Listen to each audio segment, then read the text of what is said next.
Шах Фазил күмбөзү 12-кылымга мүнөздүү архитектуралык эстелик. Ал Алабука районундагы Сафет Булан кыштагына жакын жайгашкан. Шах Фазил күмбөзүнүн ичи алгач кооз таштардан кыналып, 12-кылымда ганч менен оймо чимеленип кооздолгон. Башкы фасадынын эки жеринен ою коюлган. Кийинки кайра куруулардын негизинде алгачкы көрүнүшүн жоготкон. Дубалдын бурчтары чыгыш жана батыш багытында жайланышып, 4 чачы формада болгон. Дубал төмөндөн жогору карай жантайыңкы курулган.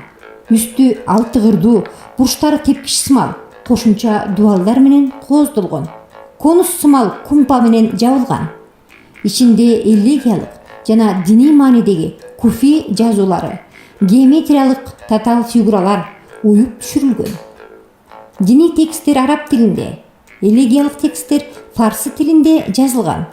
Ушул жагынан Шах Фазил күмбөзү башка архитектуралык эстеликтерден өзгөчөлөнүп турат. Күмбөзгө Караханиттер мамлекетинин башкаруучуларынын биринин сөөгү коюлган.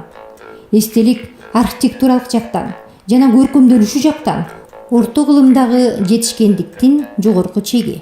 Ал ЮНЕСКОнун каттоосуна алынган.